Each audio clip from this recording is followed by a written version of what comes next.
I am extremely fortunate. I spend my time designing and building and making films, and I get to do those things in 2 different studios in 2 radically different places. 6 months here in San Francisco, 6 months in northern Maine. Switching things up between the 2 studios has really evolved to be an important part of my work process. Twice a year, it helps me see what I'm doing and how I'm doing it with fresh eyes, and I've learned that it's wildly valuable in a battle I've always fought, which is avoiding routines that become predictable and repetitive.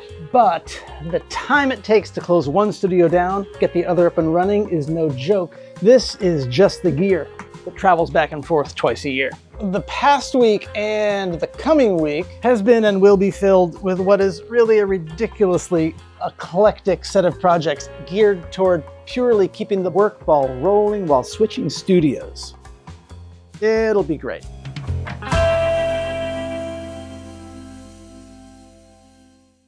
The place to begin on the San Francisco side of things is to get my edit suite up and running so that I can cut the film that's being shot right now. We are a snake eating its tail. While I do that, to the way, way back machine we go a week ago, beginning to close up camp. This place has really needed a new roof since the moment we took it over, and I didn't want to tackle the roof project until the structure was as level or positioned as I was going to get it, and we're close to that point. The question now is who will do it, when they will do it, how they will do it. I would love to put cedar shingles on this place, which was the original roof in the 1880s. There's a host of factors around cedar shingle roofs to be considered and debated. Not hard to see why we need a new roof.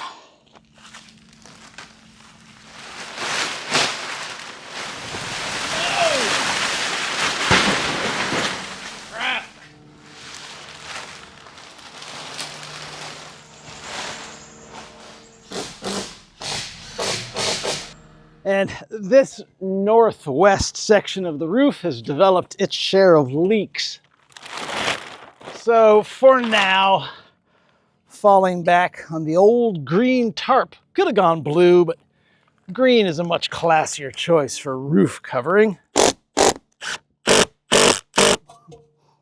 I had to make 2 trips into town to buy this tarp. On trip number 1, I just assumed I'd be buying the biggest tarp they make. Turns out they make giant tarps twice this big. So I came back, did some actual measuring, and made an educated selection.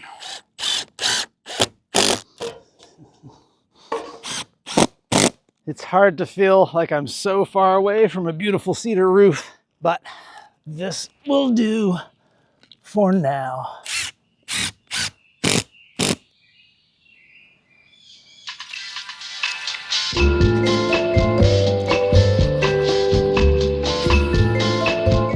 It's hard to feel like I'm so far away from a beautiful cedar roof. Okay, day 1 in San Francisco, and I am working. That was the goal, but barely. This is cobbled together. Every time I shift from one studio to the other, some aspect of the setup, of the workflow, of the process reveals itself as something that could be vastly improved. This entire bit of business is begging to be reinvented. I'm going to rebuild all of this next week. In the meantime, I'm going to get the rest of this room sorted. And meanwhile, back in Maine, I'm continuing to do a handful of things that I had put off all summer, but with 1 week to go. I've had an open build permit for 3 years now to replace the post and beam foundation. Am I completely done? I'm not 100% done, but I'm darn close. So I've contacted the town inspector. He's going to come this afternoon, but with 1 work day available before he comes, I'm inspired to do a couple quick things like install proper diagonal bracing on a handful of my posts. Gonna need to pull out the old Pythagorean theorem for this.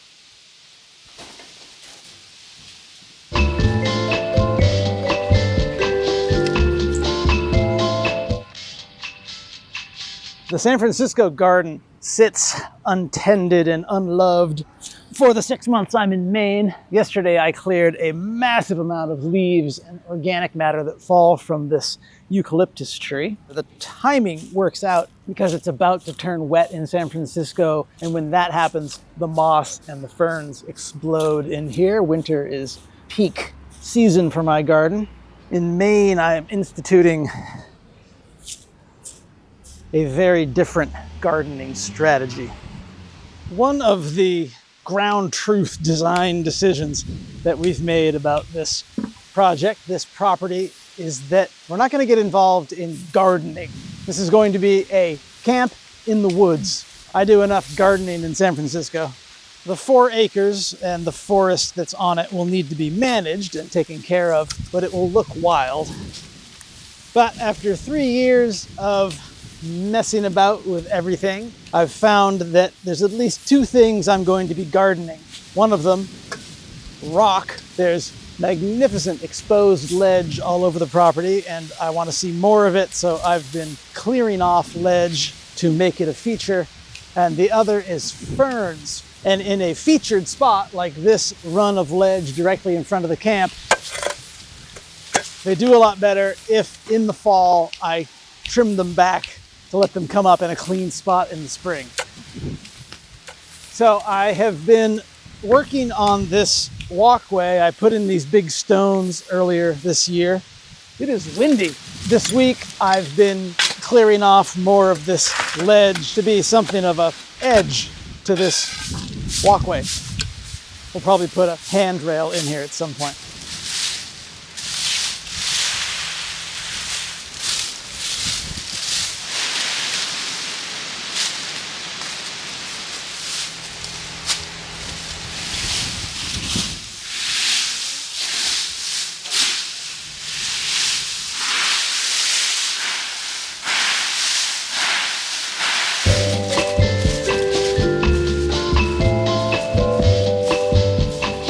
Day 3 in San Francisco. Everything is, for the most part, unpacked, put away, doing a fair amount of cleaning. A San Francisco to-do list is forming, including some items for this. Can't really move on with the San Francisco list until we are psychically done with the main list. Things that were checked off, but I didn't film: empty and clean the refrigerator, put away the boats, bring in the dock, turn off the water, tar paper the exterior of the saloon, sort studio gear, pack, store all the soft goods, sort underneath the camp, and clean. I didn't film all that because I was in a hurry, and how interesting could all that be? What is interesting is what I did film, which is this. I think it's fair to say that a lot of the time I avoid or deprioritize what might be considered fun projects around here because there's so many relatively unpleasant projects that really need to be happening, like digging holes and pouring concrete and putting up posts. As this season winds to a close and to celebrate the closing of my permit, which happened yesterday, I'm going to take a couple days and close in some more saloon walls and placing this window, which I salvaged from Parts Camp, and that will be deeply satisfying. Side note, change in the weather. It is still beautiful, but cold.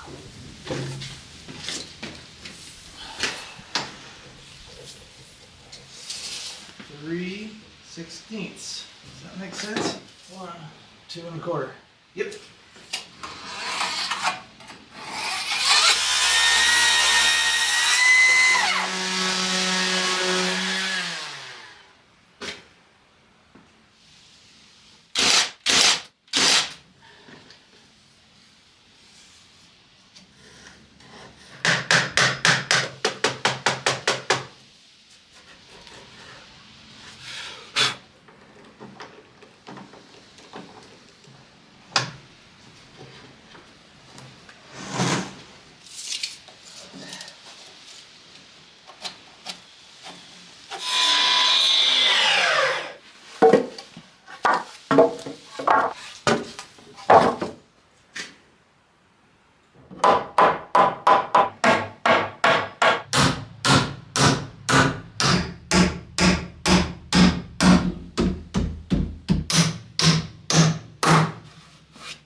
slate. After thinking about it all week, that is the core of this story. Every project greatly benefits from a clearing of the decks, both physically and psychologically. When I shift from one studio to the other, I get a big clearing of the decks, flushing of the system, rebooting of the machine, and I am grateful for that. So much potential in the San Francisco season over here. The digital workstation is bristling with potential energy, but is not clear in any sense. I'm excited about this project, though. I'm actually going to have to cut out this beautiful shelf, which will not be pretty. Avert your eyes. Quickly, before you go, it is not a metaphor any longer. It's an actual clean slate. The list of members on the chalkboard of fame has grown so much. Need to start from scratch. Channel memberships keep the lights on around here, and I can't thank you all enough.